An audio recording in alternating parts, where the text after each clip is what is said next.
when something happens, and they will happen, and many will be outside of your control, there is a gap between your internal reaction and the response you give to the outside, right?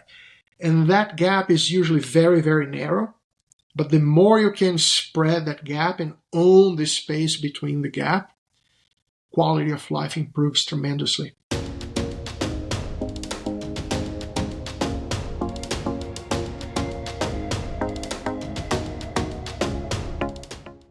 Welcome to the Leader's Mindset, where I bring you conversations with leaders who are making an impact in business and our communities.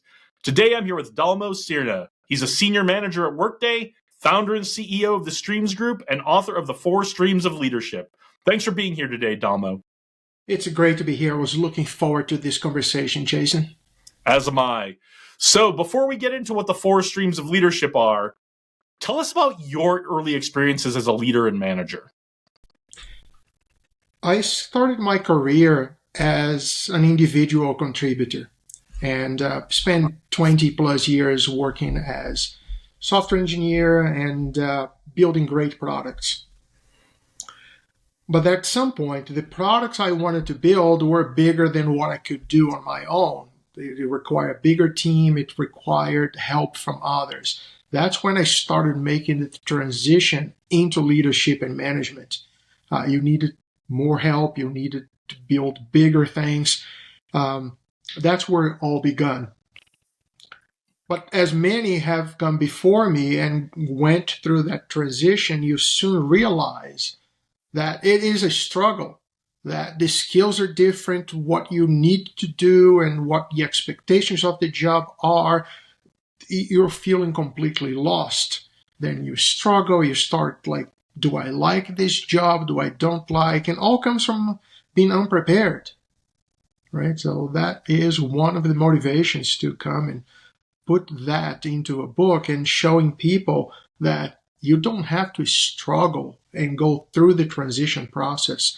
You can be prepared and land on that job or in that position ready to perform at your best.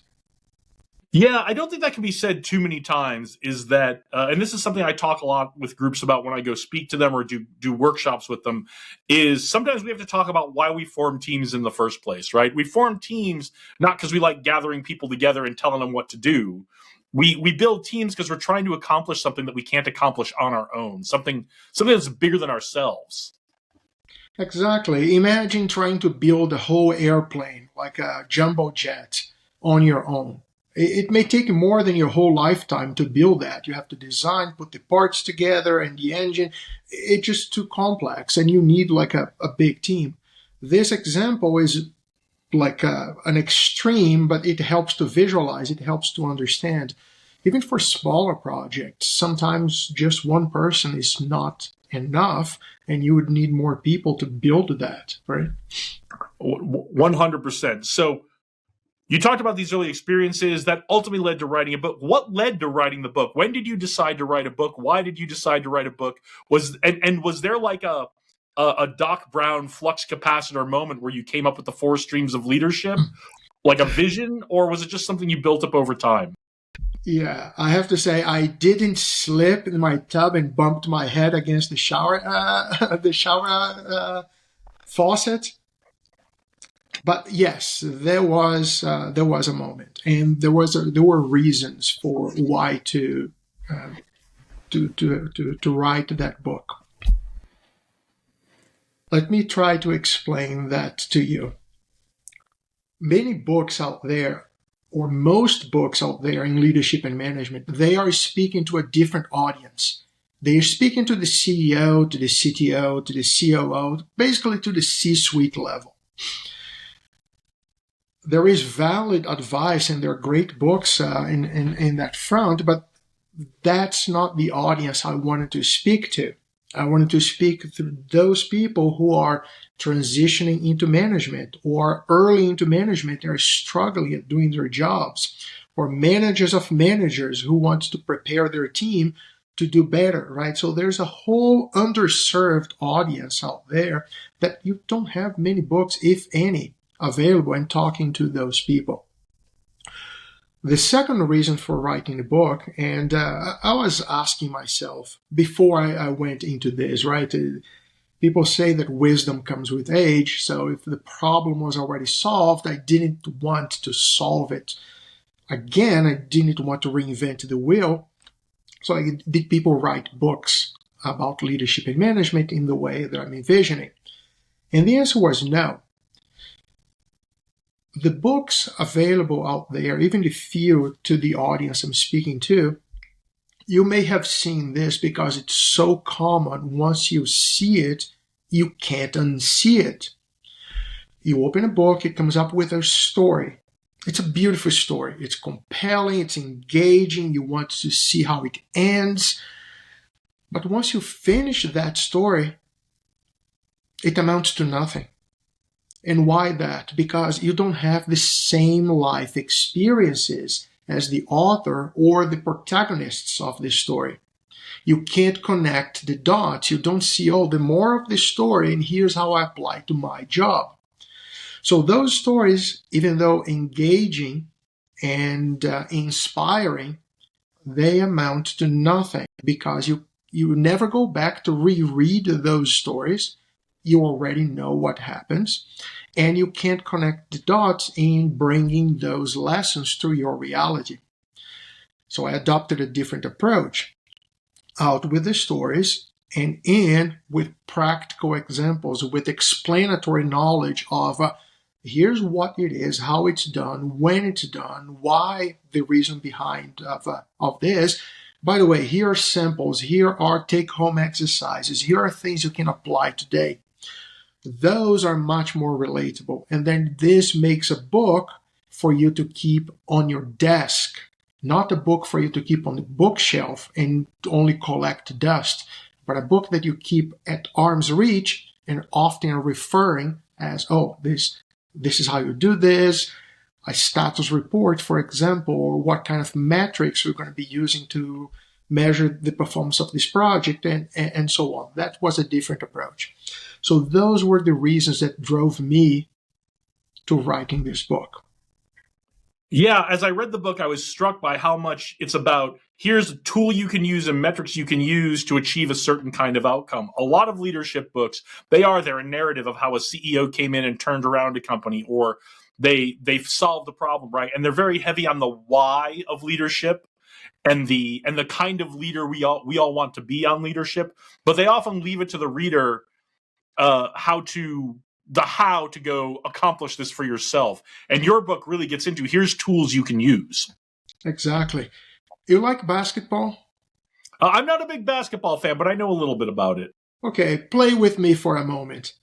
You know how to dunk a ball. And I'm gonna spoil it for you. It's very easy. You'll grab a basketball, you dribble a couple of times, you jump, and you put the ball in the basket. Piece of cake. Now go do it.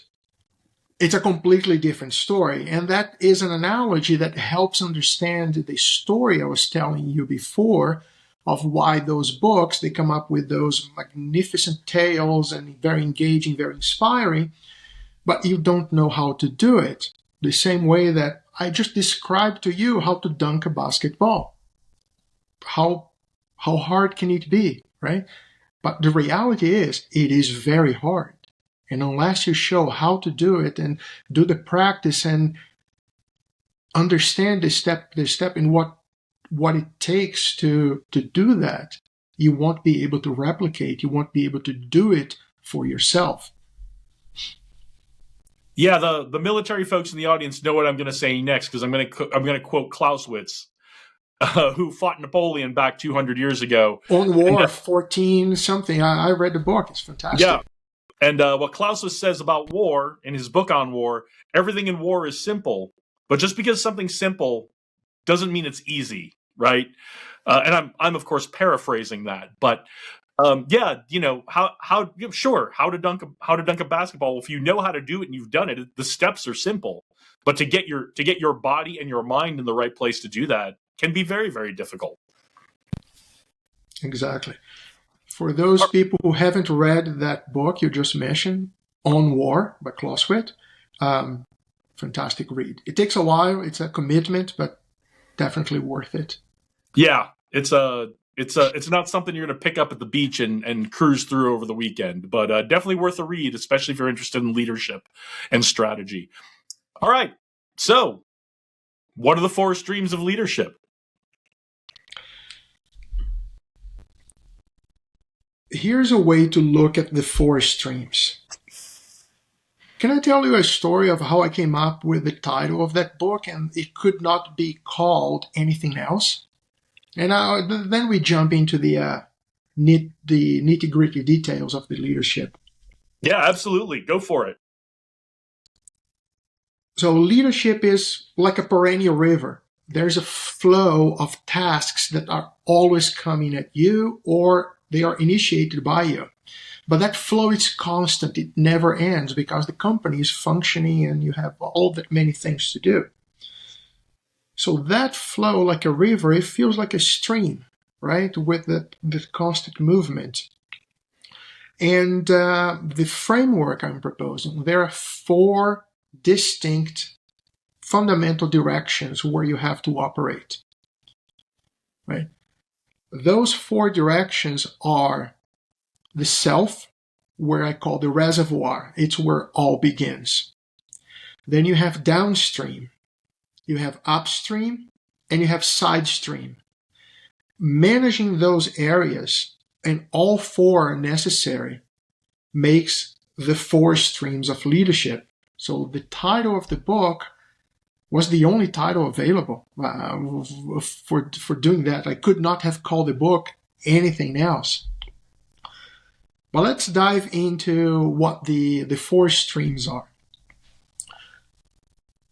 When you begin managing yourself, what I call the reservoir, you need to understand what are your strengths, what are your weaknesses, how is going to be the culture you're going to set for the team. And culture has nothing to do with having a ping pong table or going for a pizza. That's not it. Culture, I like to define it as what happens when you're not in the room. An outage happened, a customer called with an emergency or something. What is going to be the result? Will the team, with everyone else, act and produce an outcome in alignment with what you would have done? They don't have to do the same thing. Every person has a different way of doing things.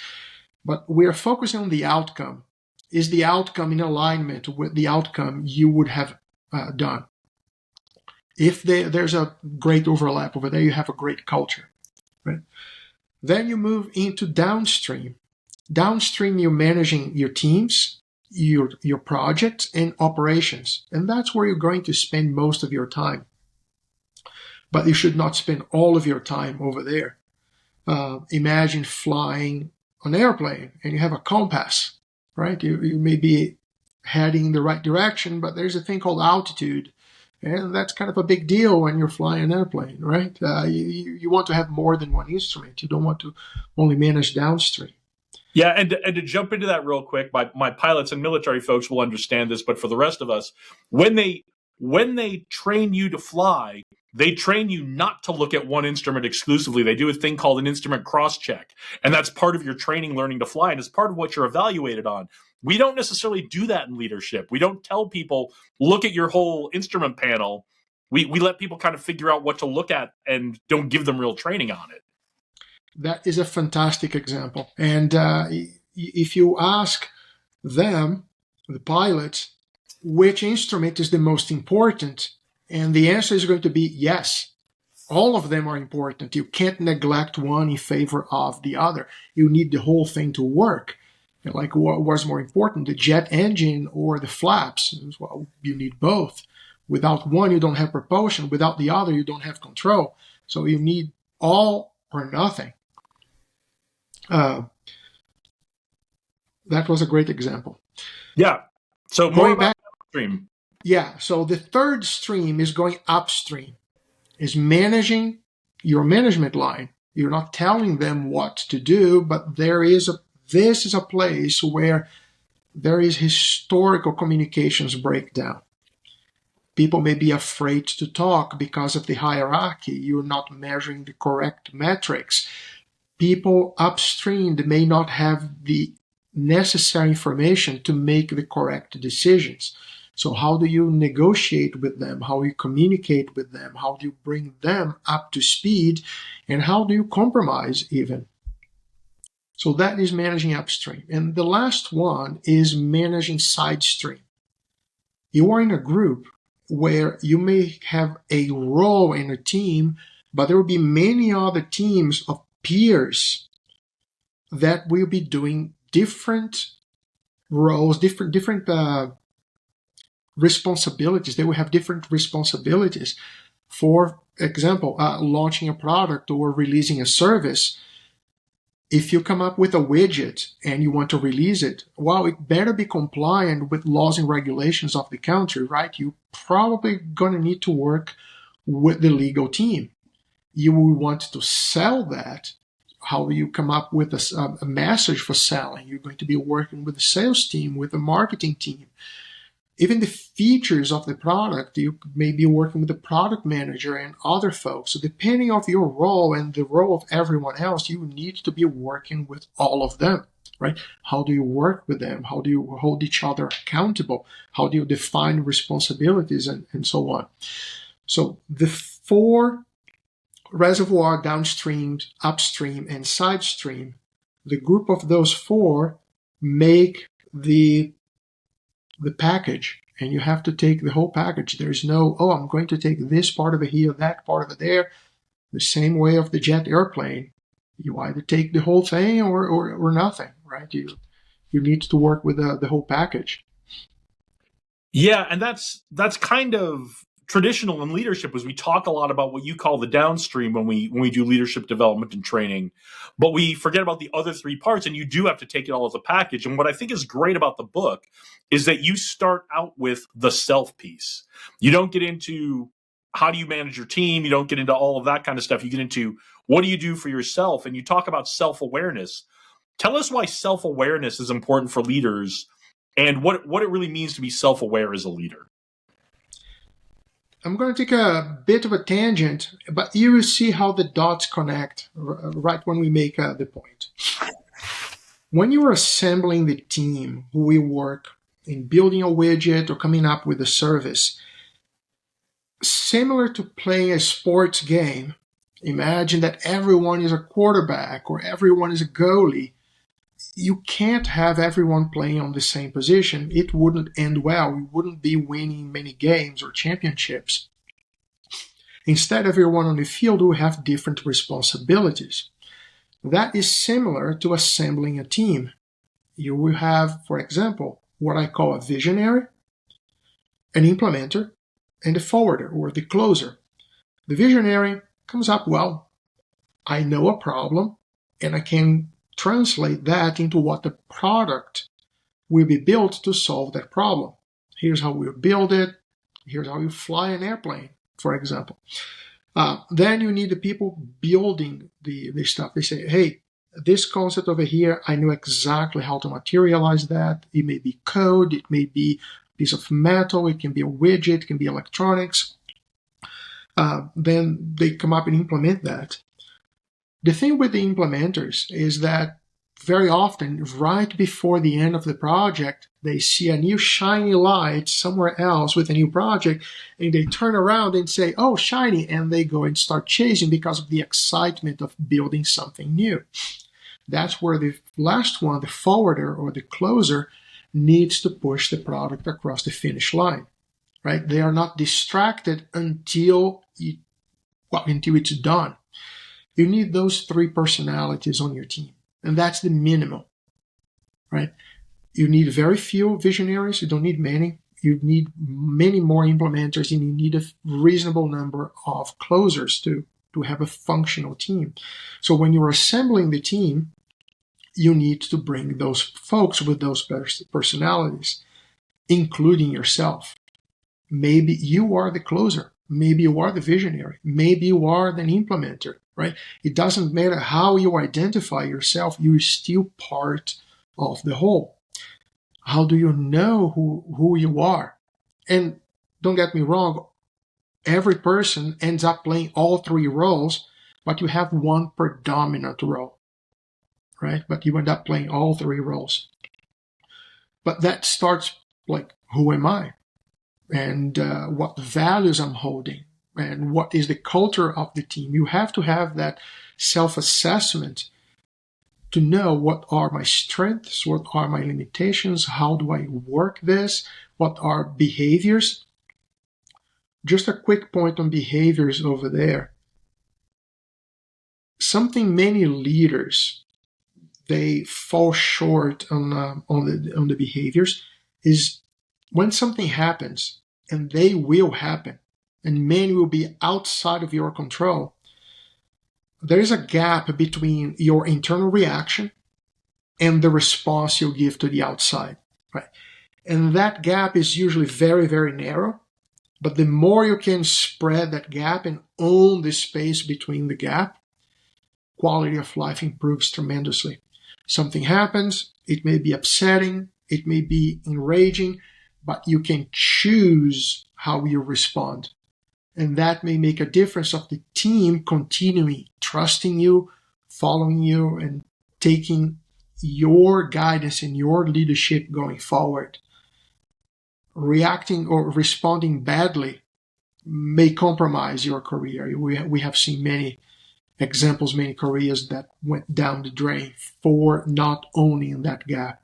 So it's something else that comes from knowing yourself, understanding yourself, and learning that there are specific places where you need to take action. For example, owning that gap. Whatever happens, happens, and you have all the right in the world to be upset. That's your internal reaction, right? But your external response, you have more responsibilities. You are leading a team. You have outcomes that you are responsible for. There are a whole set of constraints tied to that response. So choose wisely. Yeah, recognizing that our initial reaction isn't always the best way to go. And as leaders, implementing that pause. And this pause, we've had other guests in the show talking about the psychology behind this. That pause only needs to be somewhere between 30 and 90 seconds. You don't always have to go sleep on a decision before you implement it, but it is important to pause just long enough to break that loop in your brain from your reaction to say, okay, what are the potential outcomes if I reacted a certain way? What's my reaction going to be, and what are the potential outcomes? Exactly. There's a very, very interesting book. It's called The Soul of a New Machine by Kidder. I think Kidder. Anyway, he talks about a very important person in the book called Tom West. And he talks about one event where they are in a boat in the middle of a storm and the engine fails. And Tom, he is a hardware engineer, but in computers. He doesn't know about engines. But then the diesel engine of the boat fails, and he goes, all right, we're in the middle of a storm. He could have gone in panic mode, but instead, he figures out with the captain what are the tools, and he goes into the engine bay and starts taking things apart, trying to figure out with the knowledge of engineering that he has. Eventually, he finds the problem, even though he's not a mechanic, put things back together, and the boat is able to resume, and the engine is working, and they navigate safely out of the storm. So that is a great example of you choosing the reaction is, of course, he was upset that the engine broke, but then he chose the response of, what am I going to do, right? And the right answer was, let's figure it out. Can we fix the engine? And he goes there. He stays cool as a cucumber, goes there, try his best, right? And that made a difference of everyone on the boat to go back to shore safely. Yeah, sometimes that's what you need, right? Sometimes you need the engine to break, and you need those few minutes where you go, okay, there's no other answers. The only answer is we have to try to get this engine running again. But that little break gets you calm enough to think about, okay, What do I know about engines? What can I learn? How can I fix it?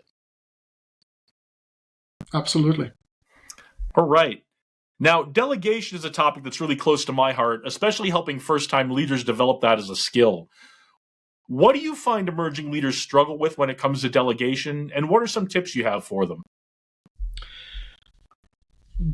I think it begins with the why. Why would you be delegating? The common response you would hear is, oh, I delegate because I have too many things on my plate. That may be a valid reason, but it is not the best reason. As a leader on a team, you want to train your folks, you want them to be capable, you want them to be able to do their jobs. Once you have a task, if we make a quick quadrant where on one axis you have important and the other axis you have urgent, the things that are important and urgent, they are too hot for you to delegate at the moment. Maybe you just have to go through. But there are things that are important but not urgent. Those are perfect candidates for delegation because it gives you the chance to sit with people on your team and train them. It's almost like an apprenticeship. You say everyone likes to get an apprentice and train them on the trade, and here's how you do things.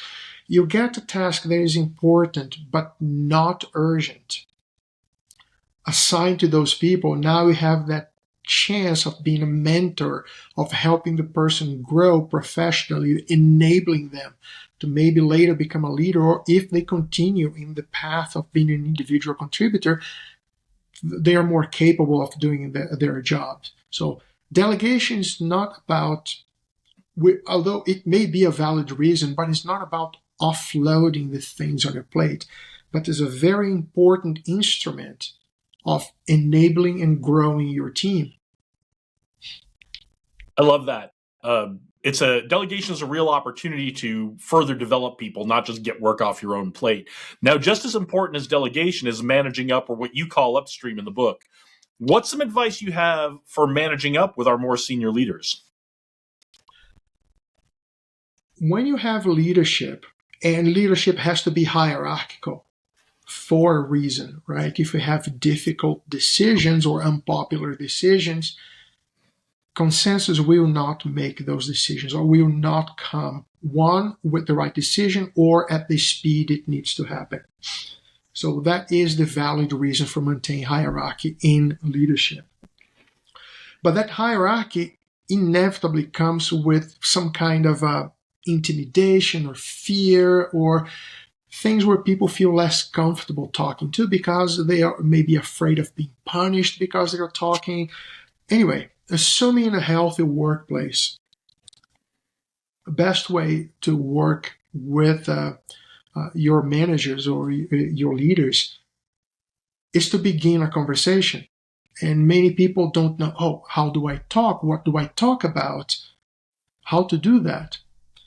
Well, there's an easy way around that. Imagine whichever project you're working on, you will want to measure that by some metrics. It doesn't matter what the metrics are, it doesn't matter. Go to your manager and talk about, hey, let's talk about the metrics. Which metrics are we going to implement? If you already have some, which metrics are still valid? Which ones need to be pruned from the pool of metrics? Are there new ones I want to add over there? That discussion in itself allows for communication to flow. Oh, to have this metric, we need to have that kind of status report. And now you're engaging into a form of conversation that you were not before. And you don't need to be intimidated by the hierarchy because both of you have equal interest in those metrics. One, to be correct, to be the bad metrics you remove from the system because they create noise, they don't create signal, right? You may replace with new ones. So there's 100% alignment over there in the conversation around metrics. That is a great spot for you to start. Say, sit with your manager and say, oh, we don't have metrics. Let's implement some. We already have metrics. Right? Let's reevaluate them.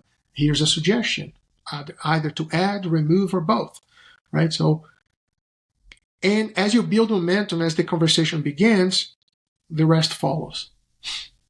Yeah, I think that's a really great way of looking at it, because our job as a leader or manager for a more senior manager or leader is to help them make important decisions about the organization. And if we aren't using metrics, or the metrics we're using aren't helping them make that decision, we need to change something, right? Yeah. Imagine that we have a cupcake factory and it's doing well, but then we switch the line of business to drive cement trucks. Well, the metrics that existed before for the production line of cupcakes are no longer applicable, right? Miles per gallon on the trucks may be a better metric. Now we have to have that conversation. This example is extreme, but it helps, it facilitates understanding the point trying to make, where sometimes you have a bad metric, a good metric, and it only applies to that moment. A good metric today may be a bad metric tomorrow, so we have to constantly or periodically reevaluate them. Yeah. The fourth stream is side stream. You described that to us earlier. Mm-hmm. I learned in my Air Force career that this is where you have some real power to accomplish things in your organization, is in this side stream peer leadership thing. Fill us in on what it is and how to successfully do it. So ultimately, you want to have a situation where everyone is held accountable, right? And each other can be can hold everyone else accountable. But you can't just go there and impose accountability without any relationships. And that brings to something that is dreaded by many, which is networking. And I dread it myself. I don't like you come up with a social event, you serve some drinks and snacks, and people don't talk to each other, or they end up just talking with those they already know or feel comfortable with. So that is the worst possible scenario for networking. On the other hand, if you talk to people and find something common with them, that doesn't have to be related to work. Let's just assume that both you and I like basketball. As we were talking about that a moment ago, we can talk about basketball. And now we're developing a friendship and discussing something we have interest in common. From those conversations, eventually and even if you don't have anything in common, you do have the project you're working on in common. Here's what is happening with the project. Here's someone new who joined the team. Here's a new feature we're working on. Here is the new campaign we're going to be using to bring the message to customers. There are so many topics you can talk about, and everyone in that pool of people will be interested in those, because that is part of releasing the product or the service and bring that to market. So that in itself create those pleasant conversations that you can bond with people, start that networking. That becomes the building block, the stepping stone, where later you're going to start assigning accountability to people, having tough conversations if you have to, and go on, because the interest of the group is the success of the product. That is the purpose of the company, right? The company may have many lines of products, but in that particular line, its purpose is to release a successful product to customers, to serve the customer with that product or the service. So there is 100% alignment over there. Yeah, I can't emphasize enough how important building these relationships is, and then using these relationships to start solving problems across the organization. Because if you can solve them at your level, then the bosses don't have to get involved and figure it out. So you've solved the problem for them. They don't have to take the time to figure it out because we couldn't figure it out, and everybody's much happier. Yeah, and you can even bring them into the conversation and notify them after the fact. I'm going to make a point over here. I'm not disagreeing with you, but I wanted to add more that we're not solving the problem for our managers, right? Because there could be a communication breakdown over there. If you only bring the solution to them, unless it was a simple, trivial problem, but if you only bring the solution to them, if I was in that position, the first thing I would ask is, why didn't you tell me that this was happening? Right? Just notify. You don't have to request my involvement. You don't have to ask me to do anything, but I would ask the person to include me or to keep me on the radar. Just, hey, let me know what's happening. I have 100% confidence in you that you will handle the situation, but at least I need to be aware of that. So complementing what you said, yes, we could have those relationships. We can address an issue without having to involve or escalating the problem, but I would still communicate the problem upstream so people are aware, they're not caught by surprise if something happens, or because word spreads and they say, hey, you didn't tell me that this is happening, what's going on? Now you created an uncomfortable situation. Yeah, that's really important. Depending on the scope and the scale of the problem, it may make sense, instead of just solving it, to say, hey, we're having this problem. I'm working on it. You don't need to worry about it. I'll come tell you when we've got it figured out. Or if we can't figure it out, I'll come see you. 100%. All right. Well, let's take a break from all this leadership stuff. Let's play a game. Are you up for a game? Let's do it. All right. The name of this game is Rapid Response. I'm going to ask you a series of questions. I want you to respond with the first thing that comes to mind. Do not be fooled by the word rapid. You don't have to give a one-word answer. Elaborate as much or as little as you'd like. We just want to get to know you a little bit better, okay? I'm ready. All right. You ready? Let's do it. All right. Dalmo Cirne, rapid response round. Your time begins now. Podcast recommendation. Theory of Knowledge by Brett Hall. Only after you have listened to your podcast. I like that answer, because we don't typically let people plug this podcast on this podcast, but I do like the way you did that. So full marks on that one. A practice you'd like to see more people embrace. Practice more people. Returning the shopping cart. I think it may be the ultimate test of civilization. You finish your groceries, you go to your car, and you return the shopping cart to where it should be, right? You don't create dents, damage on other cars, and that's a great practice. I agree 100%. And if you're watching or listening and you've taken my Managing Conflict workshop, you know I have strong opinions on returning shopping carts. Who is someone we should all be paying attention to?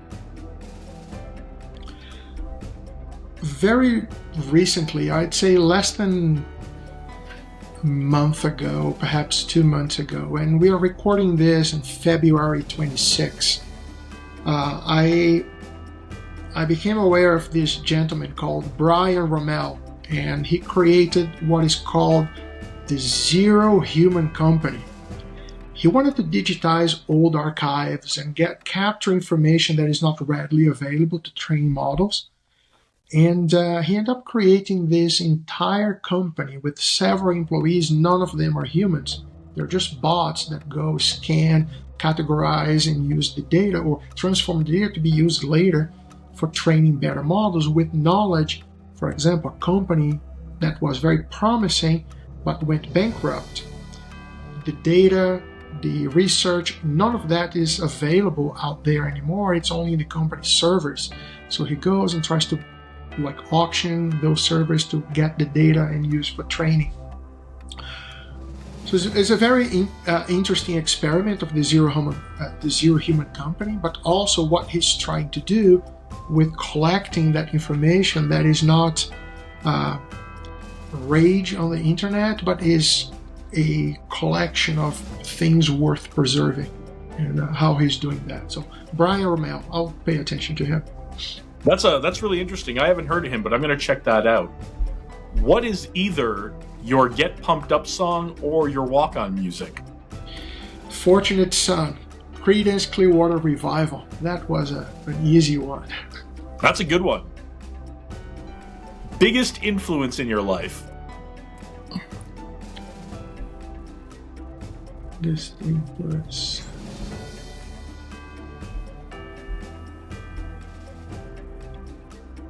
I have many, but a few of them stand out.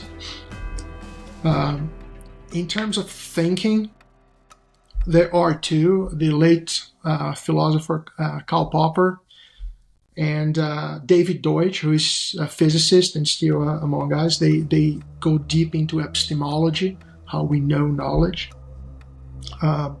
In business, you have the usual suspects. You have Andy Grove, Peter Drucker, Steve Jobs. Those are names that influence and great people. The late Charlie Munger was like an encyclopedia of knowledge, and he was a likable person. He was famous, he was rich, but he was also very likable. It's a rare treat to find on a person. So those are a few names. That's a great list. Besides yours, what's a book everyone should read?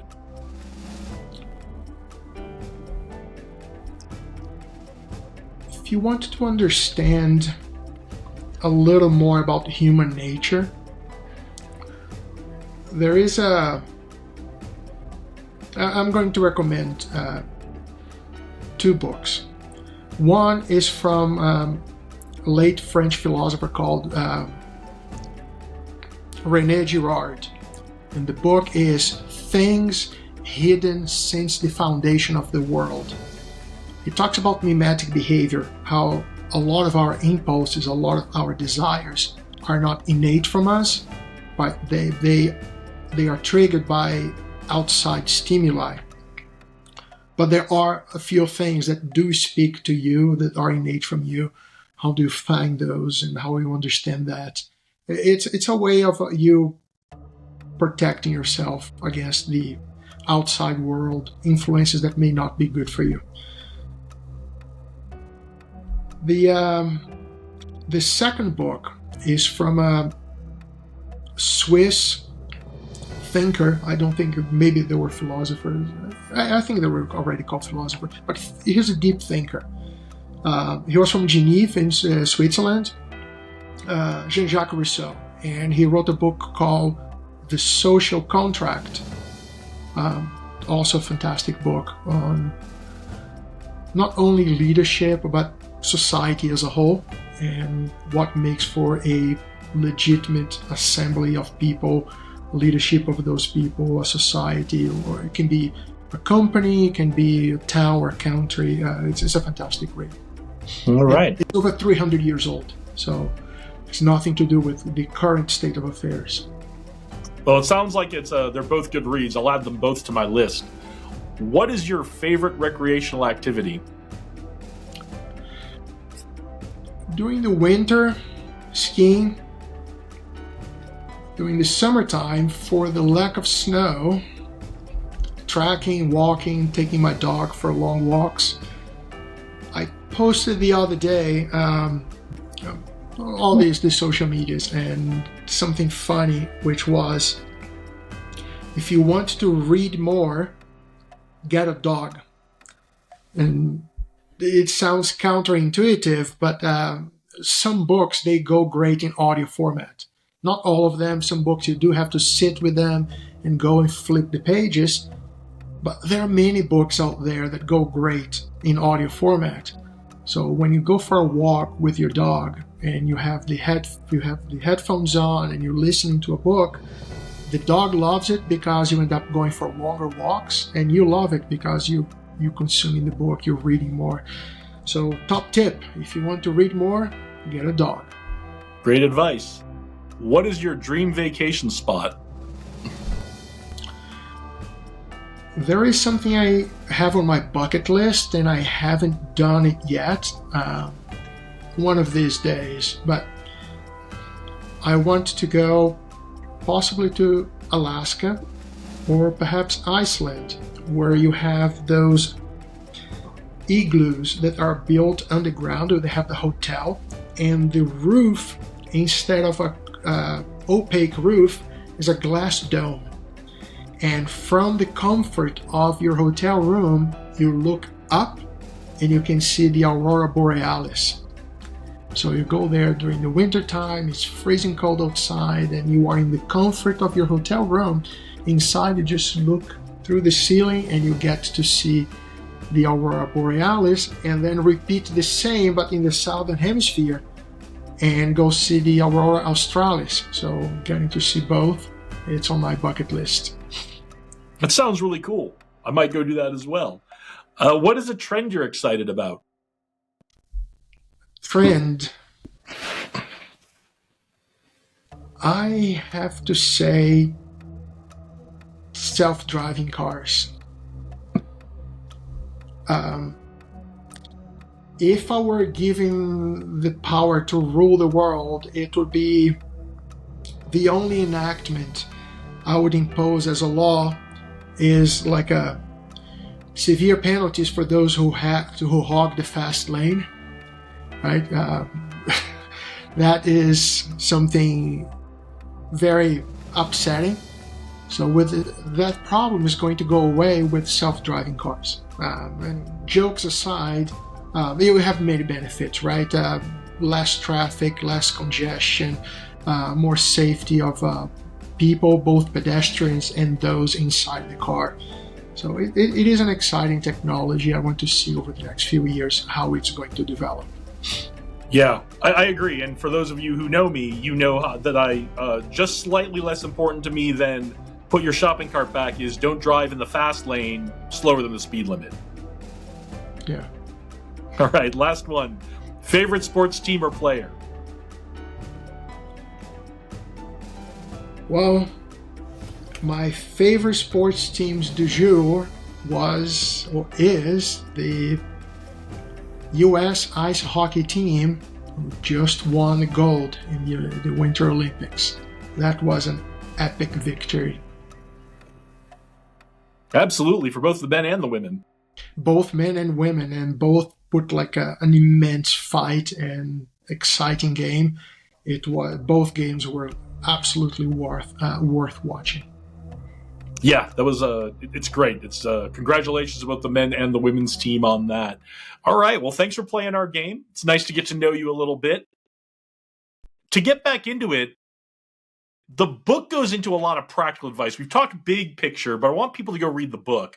One of the areas you talk about in the book is gamification. We've all seen that in a number of areas in our lives, but how do we apply it in leading our teams?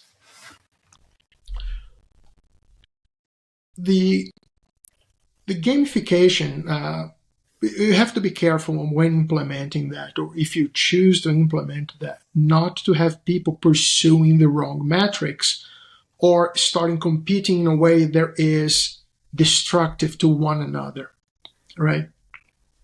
But as you start, for example, imagine someone is producing code, and you may say, oh, the number of commits you make to your code base, that is going to be the metrics. So every other word that I write in my code, I'm just going to create a save point, and I'm going to submit that to be saved. Now my metrics will go through the roof, right? Is that productive? No, it is not, right?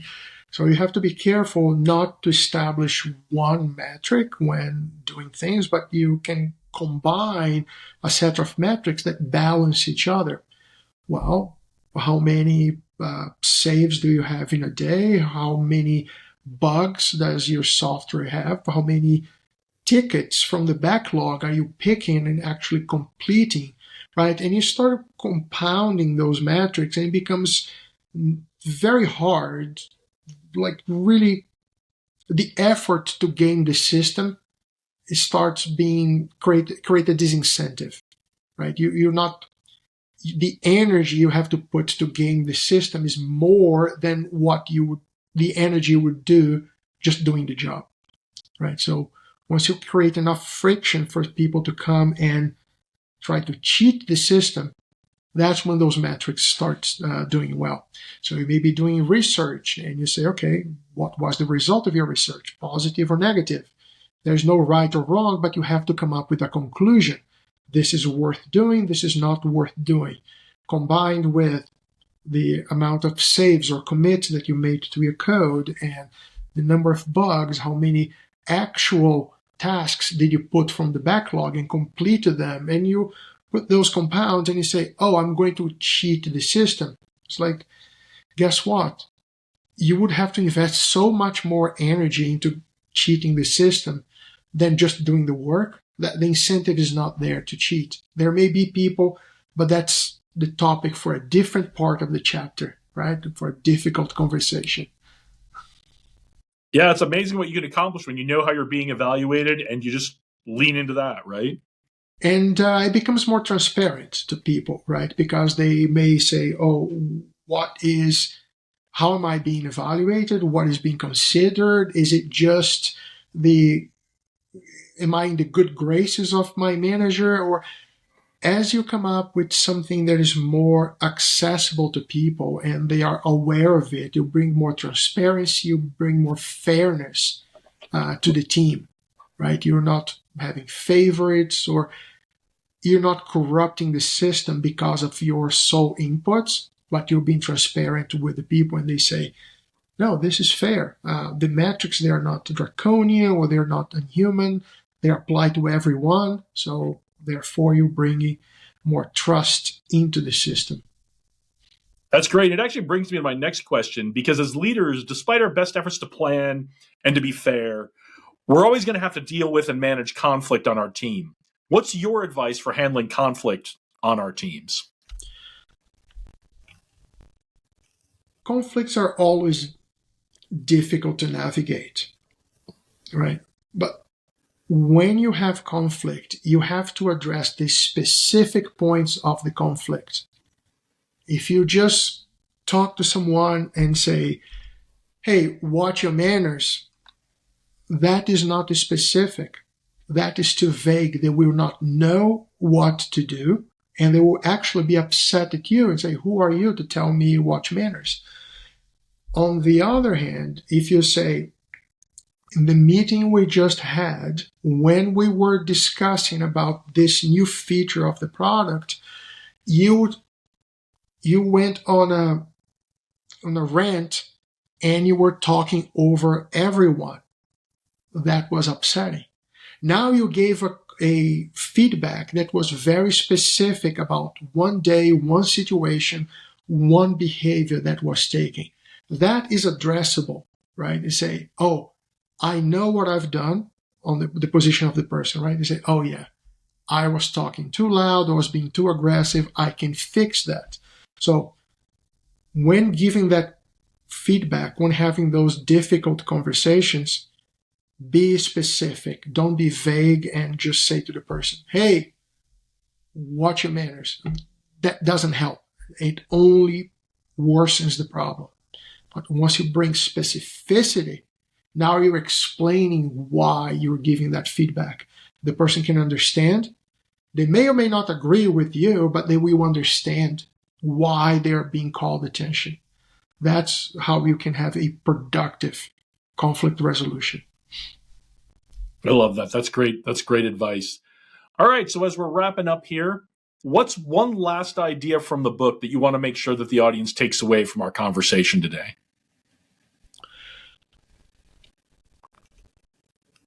There is a thing called, in the book that I call the sustainable productivity velocity.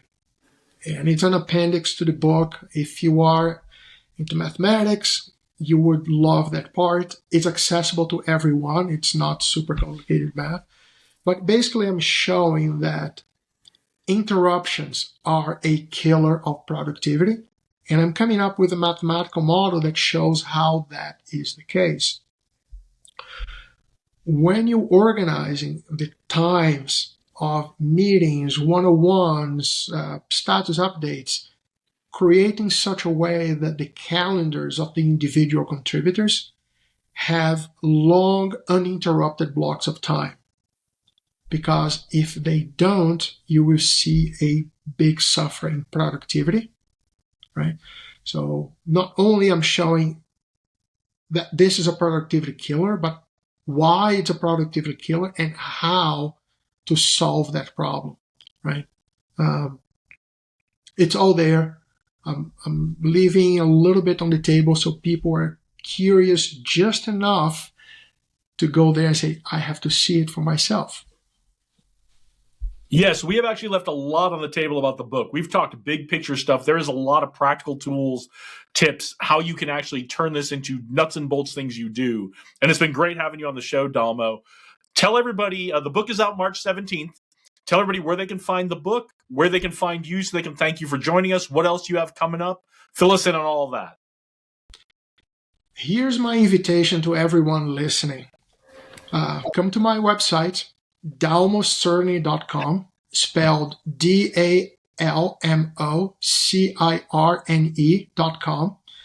There you can see links to where to go and buy the book. You can buy on Amazon, Barnes & Noble, Books A Million, Porchlight. All the links are there. You can also schedule a conversation with me if you want to continue this conversation, have something else you want to talk about. You can easily schedule a conversation. Or if you don't feel yet that is the moment to schedule a conversation, send me a message. There is a contact form over there. Send me a question or a comment, a feedback that you want to send my way. I read and reply to all messages. So that's the best place to start. All right. And we will link all that up for you folks in the episode description so you don't have to try to remember that or write it down. Dalmo, thanks again for joining us today. I want to thank all of you for watching and listening. If you found this conversation valuable, go ahead and share it with someone who can use it. Leave us a comment. Don't forget to subscribe. And since I'm asking everybody for favors, if you're on a podcast platform where you can leave a review, please leave us a 5-star review. It helps get the word out, expand our audience, and share these great conversations like this one out with more people. And we do have a lot more amazing leaders coming your way in the coming weeks and months. So go out there, do great things today. Onward and upward.